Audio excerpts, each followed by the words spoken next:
Voice of India news Surajgarh channel पर आपका लक्ष्य जी स्वागत है। हमें जानकारी मिली है कि आपका हाल ही में आरजेएस में चयन हुआ है।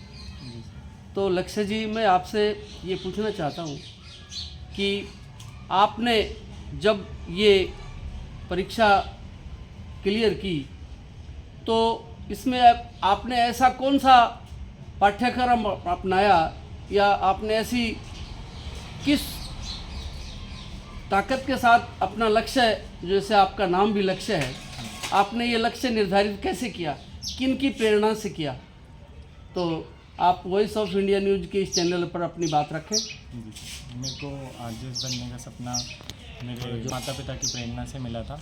उन्होंने ही मेरे को ये चीज़ के लिए प्रोत्साहित किया था कि मैं आरजेएस बनने की ओर अपना कदम को अग्रसर करूं। और ये मेरा तीसरा अटैम्प्ट था और मेरे को 4 साल हो चुके थे मेरे को इस तैयारी के दौर में। बट मेरे पेरेंट्स और फ्रेंड्स का इतना सपोर्ट था जिस वजह से मैं इस जर्नी में कंटिन्यू रहा और भगवान के आशीर्वाद से इस बार हो गया। तो ये आपका पहला प्रयास था? नहीं, तीसरा प्रयास। ये जो आपने अचीवमेंट प्राप्त किया है, इसकी आप किसको इसका श्रेय देना चाहेंगे?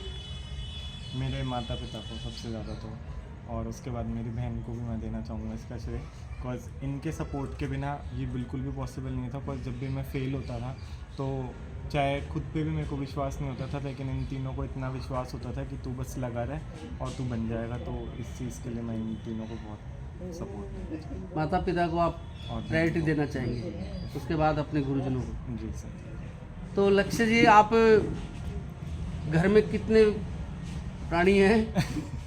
हम 4 लोग हैं, मम्मी पापा और एक मेरी छोटी बहन। आपसे छोटी बहन है, वो भी इसी दौड़ में होगी?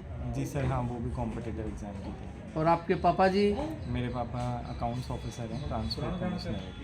जी। तो मैं समझता हूँ कि आज के इस दौर में न्याय किसी को मिल पाना बड़ा कठिन हो रहा है। जी सर। सभी जगह देखा जा रहा है कि न्याय जो है ताकत के बल की ओर खिसक रहा है, अर्थ बल की ओर खिसक रहा है और एक वर्ग विशेष के बल की तरफ खिसक रहा है। जी सर। आप थोड़े दिन में 1 साल की ट्रेनिंग के बाद आप जो है जज बन जाएंगे। तो आप जब इस पद पर सुशोभित होंगे और आप जब ये जिम्मेवारी अपने ऊपर ले लेंगे तो आप सबसे पहले इस पद पर रहते हुए किस भावना और किस नज़रिए से अपने काम का शुरुआत करेंगे?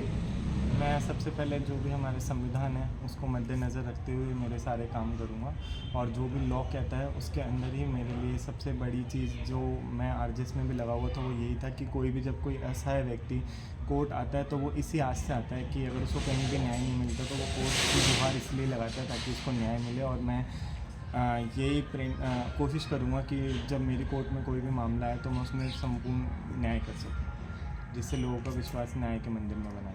लक्ष्य जी, क्या है कि आज के इस राजनीतिक दौर में हम देखते हैं कि गरीबों के साथ आए दिन प्रतिदिन हमें अखबार में और प्रिंट मीडिया और इलेक्ट्रॉनिक्स मीडिया के माध्यम से सुनने को मिलता है।